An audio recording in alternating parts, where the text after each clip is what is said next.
Steering না ধরে কখনো দাঁড়িয়ে, কখনো শুয়ে, আবার কখনো গিটার বাজিয়ে বাইক চালানো স্ট্যান্ড করিয়ে সবাইকে তাক লাগাচ্ছেন টাঙ্গাইলের বাইক সুপারম্যান খ্যাত 52 বছর বয়সী সাইফুল ইসলাম।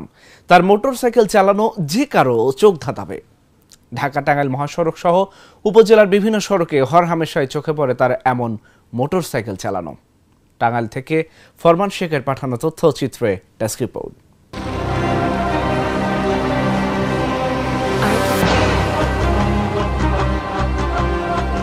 টাঙ্গাইলের মির্জাপুরের লতিফপুর গ্রামের মৃত মান্নান সরকারের ছেলে সাইফুল ইসলাম মির্জাপুরের একটি ওষুধ কোম্পানিতে কর্মরত আছেন। তিনি তার স্ত্রী সরকারি প্রাথমিক বিদ্যালয়ের একজন সহকারী শিক্ষক। এই বয়সে যেখানে অনেকে বিশ্রাম নেন, সেখানে 52 বছর বয়সী সাইফুল রাস্তায় বাইকে স্টান্টে ব্যস্ত। চলন্ত মোটরসাইকেলে কখনো দাঁড়িয়ে, কখনো বসে, আবার কখনো শুয়ে মোটরসাইকেল চালাতে অভ্যস্ত হয়ে উঠেছেন তিনি।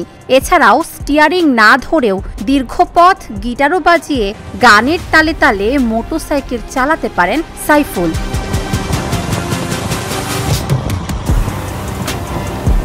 অবাক করা বিষয়, তার বাইক চালাতে দুহাতের প্রয়োজন পড়ে না। বিগত 7 থেকে 8 বছর ধরে কঠোর অনুশীলন আর পরিশ্রমের মাধ্যমে নিজেকে এই অবস্থানে নিয়ে এসেছেন তিনি। হয়ে উঠেছেন অনেকের অনুপ্রেরণা। তার এমন বাইক চালানোর দক্ষতা দেখে প্রশংসা করেন সব বয়সী মানুষ। এভাবে মোটরসাইকেল চালানো অবশ্যই ঝুঁকিপূর্ণ, তবে নিয়মিত অনুশীলনে কঠিন কাজও সহজ হয় বললেন এই বাইকার। আমি যে কাজটা করি আসলে এটা অতি ঝুঁকিপূর্ণ কাজ। এটা আমি কাউকে উৎসাহ দিব না এই কাজটা করতে, কারণ আমার চোখের সামনে আমার পাশের গ্রামের একটা ছেলে বলছিল যে আমি যে বাইক স্ট্যান্ডটা যেটা ওই যে ঘুরাই, ওইটা করাতে সে বলল যে আমিও করতে পারবো।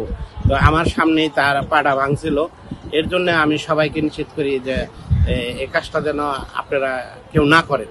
দেশের মানুষ আমাকে মিডিয়া জগতে দেখলে আমাকে যদি বাহবা দেয়, এটাই আমার হয়েছে যে মনের একটা আনন্দ, আর কিছু না। এর জন্যই আমি আসলে টাকা উপার্জনের জন্য আমি এটা করি নাই যে আমি কোনো মিডিয়া জগতে যাইয়া এই কাজটা দেখাইলে আমি টাকা পাবো, ই করবো, কইতেছে না। এটা একটা মনের একটা আবেগ, শখ, আনন্দ, এর লিগে আমি এই কাজটা করছি।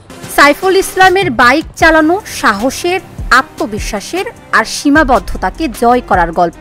তিনি প্রমাণ করেছেন ইচ্ছা শক্তির কাছে কোনো প্রতিবন্ধকতা বড় নয়। কঠোর অনুশীলন করলে শুধু মোটরসাইকেল নয়, যে কোনো কিছুই রপ্ত করা সম্ভব। Dhaka journal news desk.